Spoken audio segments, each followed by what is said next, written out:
تعلم على العلماء حتى تعرف الإسلام صحيحا.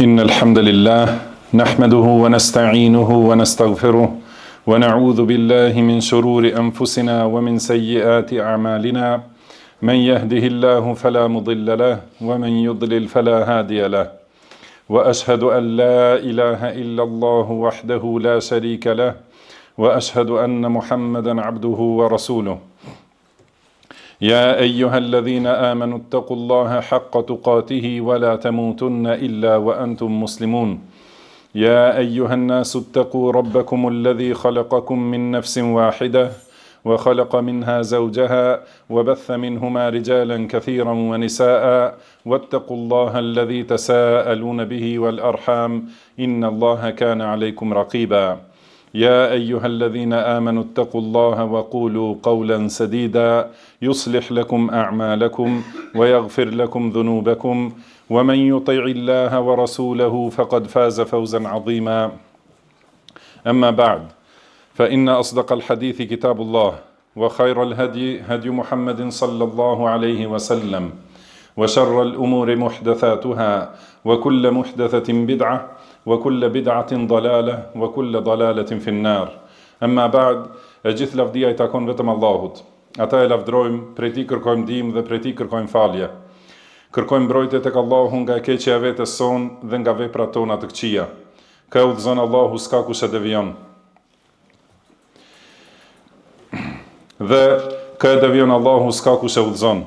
Dëshmoj se nuk ka të adhuruar të drejtë përveç Allahut një dhe I vetëm, I cili nuk ka ortak dhe nuk ka rival, dhe dëshmoj se pejgamberi ynë Muhamedi është rob dhe I dërguar I Tij. Ata e dërgoi Allahu si përgëzues dhe paralajmërues para ndodhisë së Kiametit dhe e dërgoi si thirrës për tek Allahu me lejen e Tij dhe pishtar ndriçues. Salavatet dhe selamet e shumta të Allahut qofshin për të dhe për familjen dhe shokët e Tij. Fjala më e mirë është fjala e Allahut. Udhëzimi më I mirë është udhëzimi I Muhamedit sallallahu alaihi wasallam. Punët më të këqija janë shpikjet në fe, secila shpikje në fe është bidat, secili bidat është devijim dhe secili devijim është në xhehenem. Mëtej ruhuni Allahut të lartësuar dhe kini parasysh mbi këqyrjen e Tij, duke e ditur se Zoti juaj sheh dhe dëgjon gjithçka. Ruajtja nga Allahu është veprim I urdhrave të Allahut me dritë nga Allahu, duke shpresuar shpërblimin e Allahut, dhe largim nga ndalimet e Allahut me dritë nga Allahu, duke u frikësuar nga dënimi I Allahut. Vëllezër besimtar, o ju që jeni duke agjeruar, lum ju për këtë adhurim madhështor dhe këtë vepër kolosale, e cila përmban mirësi të shumta, dobi të mëdha dhe gjurmë të bereqetshme, të cilat I sjellin agjeruesit mirësi të mëdha dhe dhunti të shumta në dunja dhe ahiret. O robërt Allahut, agjerimi është bërë I ligjshëm për urtësi të mëdha, dobi të shumta dhe rezultate të bekuara. Një prej këtyre dobive është kjo stërvitje dhe përgatitje mrekullueshme dhe e çuditshme për durim me të gjitha llojet e durimit. Agjerimi është shkollë e madhe për ta edukuar veten me durim. Për këtë shkak, në shumë hadithe nga I dërguari ynë sallallahu alaihi wasallam, muaji Ramazan është quajtur muaji I durimit. Nga Abu Huraira radhiyallahu anhu transmetohet se pejgamberi sallallahu alaihi wasallam ka thënë: "Sawmu shahri as-sabri wa sawmu thalathati ayamin min kulli shahrin sawmu ad-dahr." Agjerimi I muajit të durimit dhe agjerimi I 3 ditëve nga secili muaj është si agjerimi I gjithë vitit. Transmetojnë Nesaiu dhe Ahmedi dhe Ahmed Shakir thotë se është sahih. Nga Abdullah ibn Abbas radhiyallahu anhuma transmetohet se pejgamberi sallallahu alaihi wasallam ka thënë: "Sawmu shahri as-sabri wa thalathati ayamin min kulli shahr yudhhibna wahara as-sadr." Agjerimi I muajit të durimit dhe 3 ditëve të secilit muaj e largon sëmundjen e gjoksit. Transmeton Bezzari dhe Albani thotë hasan sahih. Do me thënë, I largon të gjitha llojet e smundjeve të gjoksit, siç janë dyshimet, vezveset, urrejtja, zilia, armiqësia, zemrimi, nervozizmi, tradhtia, mashtrimi dhe të ngjashme. Nga Abu Dharr el-Ghifari radhiyallahu anhu transmetohet se pejgamberi sallallahu alaihi wasallam ka thënë: Saumu shahri sabri, wa thalathati ayamin min kulli shahrin, saumu dahri, wa yudhhibu meghallat as-sadr. Agjerimi muajit të durimit dhe agjerimi i 3 ditëve nga secili muaj është agjerim i gjithë vitit dhe e largon papastërtinë e gjoksit. Transmetojnë Tirmidhiu, Ibn Majah dhe Nesai dhe Albani thot hasan. Në këto hadithe pejgamberi sallallahu alaihi wasallam e ka quajtur këtë muaj të bekuar me emrin muaji i durimit. Në të gjitha këto hadithe e vërejmë stërvitjen për agjerim gjatë gjithë Ramazanit dhe vazhdimin e këtij agjerimi në të gjitha muajt, duke agjeruar 3 ditë nga secili muaj. Do të thotë se njeriu stërvitet gjatë muajit Ramazan dhe përgatitet fuqishëm që të jetë durimtar në adhurimet ndaj Allahut dhe vazhdon me agjerim edhe në muaj tjerë. Sa mirësi madhështore, dobi gjigante dhe përfitimet shumëta vijnë me këtë vazhdimsi në agjerim, që nuk i di kush përveç Allahut që e ka bërë të ligjshëm agjerimin. Nëse analizojmë agjerimin dhe ndikimin që e ka ai për arritjen e durimit, e gjejmë se agjerimi me të vërtet e kalit dhe e pastron shpirtin e agjeruesit, duke e edukuar me vepra të ndershme dhe përmirësim të gjendjes dhe duke e larguar nga punët e ulta dhe nga turpet. Në agjerim e gjejmë stërvitjen për durim me të 3 llojet e tij: durim për zbatim të urdhrave, durim për të larguar prej mëkateve dhe durim për caktimin e Allahut. Sa i përket durimit për bindje ndaj urdhrave të Allahut, duhet ta dimë se zbatimi i urdhrave ballafaqohet me pengesa dhe vështirësi. Prandaj njeriu ka nevojë për durim, që me këtë durim ta çojë në vend atë që ka urdhëruar Allahu ose atë që është e pëlqyeshme. Ai i cili nuk është durimtar nuk mund ta plotësojë bindjen ndaj Allahut, as ta kryej ibadetin ashtu si ka urdhëruar Allahu i lartësuar. Sa i përket durimit për t'u larguar nga mëkatet, shpirti i njeriut joshet nga joshës të ndryshëm për të bërë harame dhe për të shkelur ato që i ka ndaluar Allahu. Prandaj robi ka nevojë për durim që ta ndal veten nga harami dhe ta pengojë nga mëkatet. Ai i cili nuk ka durim nuk mund ta kontrollojë nefsin dhe atëherë nefsi i tij shthuret dhe bie në poshtërsi harame dhe turpe. Sa shumë ka nevojë robi për durim që ta pengojë nefsin e vet nga harami. Sa i përket durimit ndaj caktimit të Allahut të lartësuar, agjerimi është ushtrim i çuditshëm për të.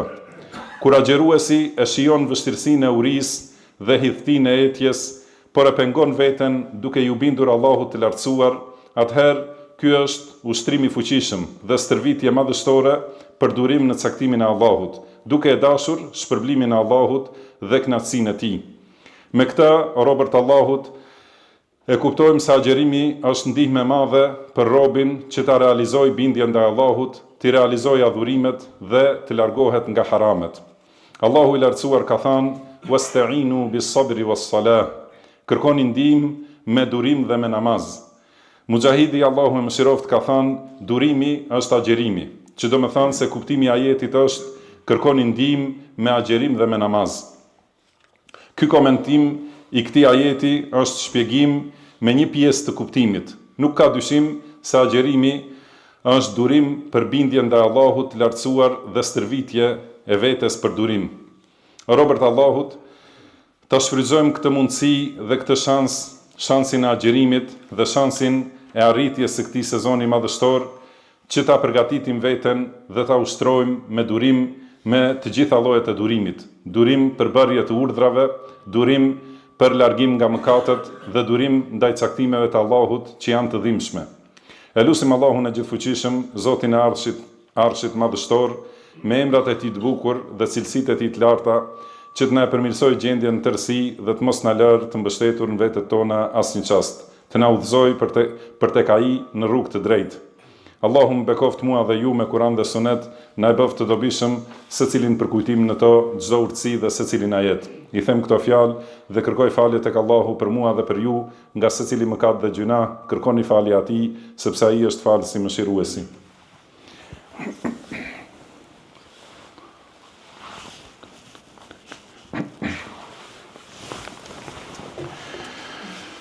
الحمد لله عظيم الإحسان واسع الفضل والجود والامتنان وأشهد أن لا إله إلا الله وحده لا شريك له وأشهد أن محمدا عبده ورسوله صلى الله وسلم عليه وعلى آله وصحبه أجمعين.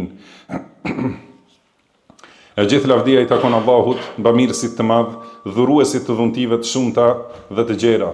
Dëshmoj se nuk ka të adhuruar të drejtë përveç Allahut një I vetëm dhe I pashoq, dhe dëshmoj se Muhamedi është rob dhe I dërguar I Tij. Salavatet dhe selamet e shumta të Allahut qofshin për të, për familjen e tij dhe të gjithë shokët e tij.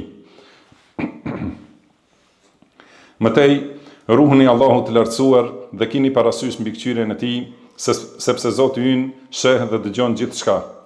Jemi duke jetuar në këto ditë të këtij sezoni madhështor, në këtë muaj të bekuar dhe në këtë shkollë që I tubon të gjitha mirësitë. Duhet të përfitojmë nga kjo shkollë e bekuar dhe të pim nga ky burim I këndshëm I diturive të shumta dhe të dobishme dhe të marrim mësime dhe këshilla të mëdha. Të gjitha këto I fitojmë nga ky muaj I bekuar dhe nga ky sezon madhështor. Allahu na vënd përfitime, bekime dhe mirësi të shumta nga ky muaj, na sjell dobi të mëdha nga ky muaj dhe na e bëft këtë mirësi shkallë për të hipur dhe për të lartësuar në shpërblime dhe në të mira. O robërt e Allahut, dërgoni salavate dhe selamet të shumta për mëshirën e dhuruar dhe dhuntinë e afruar, për të dërguarin e Allahut, pejgamberin dhe të dashurin ton, Muhammedin, sepse kështu ju ka urdhëruar Allahu dhe ka thënë: Inna Allaha wa malaikatahu yusalluna 'alan nabi, ya ayyuhalladhina amanu sallu 'alayhi wa sallimu taslima. Me të vërtetë Allahu I jep salavat dhe me lajket luten me salavat për pejgamberin, o ju që keni besuar, dërgoni për të salavat dhe jepni shumë selam. Dhe pejgamberi sallallahu alaihi wasallam ka thënë: Men salla alayya salatan sallallahu alaihi biha 10. Kush më dërgon mua një salavat, Allahu atij jep salavat 10 herë. Allahumma salli ala Muhammadin wa ala ali Muhammad, kama sallaita ala Ibrahim wa ala ali Ibrahim, innaka Hamidum Majid. وبارك على محمد وعلى آل محمد كما باركت على إبراهيم وعلى آل إبراهيم إنك حميد مجيد. وارض اللهم عن الخلفاء الراشدين الأئمة المهديين أبي بكر وعمر وعثمان وعلي. وارض اللهم عن الصحابة أجمعين ومن تبعهم بإحسان إلى يوم الدين وعنا معهم بمنك وكرمك وإحسانك يا أكرم الأكرمين. اللهم أعز الإسلام والمسلمين. اللهم أعز الإسلام والمسلمين وأذل الشرك والمشركين ودمر أعداء الدين. اللهم انصر من نصر دينك وكتابك وسنة نبيك محمد صلى الله عليه وسلم وعبادك المؤمنين. اللهم وعليك بأعداء الدين فإنهم لا يعجزونك. اللهم إنا نجعلك في نحورهم ونعوذ بك اللهم من شرورهم. اللهم اغفر لنا ذنبنا كله دقه وجله وأوله وآخره سره وعلنه. اللهم اغفر لنا ما قدمنا وما أخرنا وما أعلنا وما أسررنا وما أسرفنا وما أنت أعلم به منا. أنت المقدم وأنت المؤخر وأنت على كل شيء قدير. اللهم اغفر لنا ولوالدينا وللمسلمين والمسلمات والمؤمنين والمؤمنات الأحياء منهم والأموات. عباد الله، إن الله يأمر بالعدل والإحسان وإيتاء ذي القربى وينهى عن الفحشاء والمنكر والبغي يعظكم لعلكم تذكرون. وأوفوا بعهد الله إذا عاهدتم ولا تنقضوا الأيمان بعد توكيدها وقد جعلتم الله عليكم كفيلا. إن الله يعلم ما تفعلون. ولا تكونوا كالتي نقضت غزلها من بعد قوة أنكاثا. وأقم الصلاة إن الصلاة تنهى عن الفحشاء والمنكر ولذكر الله أكبر والله يعلم ما تصنعون.